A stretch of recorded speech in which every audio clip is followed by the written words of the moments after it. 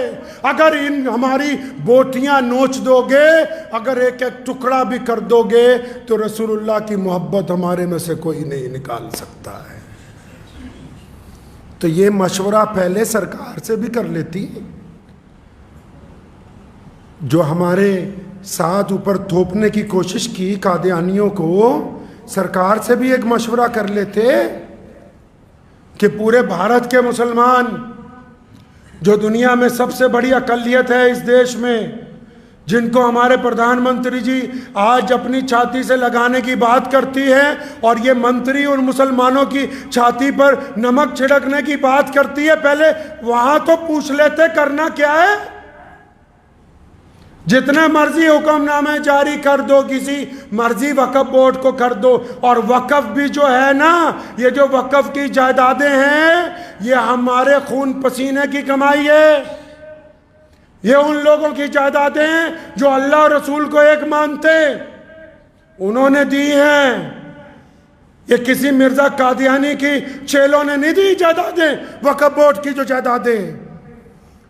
یہ اللہ اور رسول کو ماننے والوں نے وقف کی کہ ان کے پیسے سے، ان کے کرائے سے، ان کی آمدنی سے مسجدوں کا خرچہ چلے، ان کی آمدنی سے غریب بیواؤں کو راشن دیا جائے، ان کی آمدنی سے غریبوں کا علاج کروایا جائے۔ یہ اس لیے وقف کیا ہے، دیش کی جنگ آزادی کے غداروں کے لیے وقف بورڈ وقف نہیں کیے گئے ہیں۔ تو میری گزارش ہے بھارت سرکار سے، پر ماننیہ پردھان منتری شری نریندر بھائی مودی جی سے بھی گزارش ہے کہ کیبنٹ میں یہ جو اقلیت کی وزیر ہیں، انہوں نے پورے دیش کے مسلمانوں کے جذبات کو مجروح کیا ہے، انہوں نے پورے دیش کے مسلمانوں کو تکلیف پہنچائی ہے، انہوں نے پورے دیش کے مسلمانوں کے سامنے ہمارے پیارے نبی حضرت محمد رسول اللہ صلی اللہ علیہ وسلم کی شان میں بے ادبی کرنے والے، ہمارے نبی کے سامنے جھوٹی نبوت کا اعلان کرنے والے مرزا قادیانی کے چیلوں کو مسلمان بتانے کی کوشش کی ہے۔ ان کو بلا کے پوچھئے کہ کیوں یہ ایسا کرتی ہیں، کیا ہم اس ملک کے واسی نہیں، کیا ہمارا حق نہیں کہ ہم اپنے دین کے اوپر اپنے طریقے کے ساتھ بالکل آزادی کے ساتھ گزاریں؟ اس لیے ان سے پوچھ ہونی چاہیے کہ یہ آپ نے کیا کیا ہے۔ اور منتری صاحبہ، آپ کو ایک بات اور یاد دلا دوں کہ آپ مائنورٹیز کی وزیر تو ہیں، لیکن اس کے ساتھ ساتھ آپ مہیلا وکاس منتری بھی ہیں۔ منی پور میں جو دیش کی بیٹیوں کے ساتھ ہوا اس پر آپ چپ رہیں، قادیانیوں کی ایک چٹھی پر آپ نے اتنا بڑا بیان دے ڈالا، تو اس لیے امید کرتا ہوں کہ آنے والے دنوں میں آپ کچھ انصاف سے کام لیں گی۔ دعا کرے اللہ تعالیٰ ہماری اس بات کو حکومت کے دل تک پہنچائے، اور مرزا غلام قادیانی کے چیلوں نے یہ جو سازش کرنے کی کوشش کی وقف بورڈوں کے خلاف، اللہ تعالیٰ اس سے امت کو محفوظ رکھے۔ وآخر الدعوانا الحمدللہ رب العالمین۔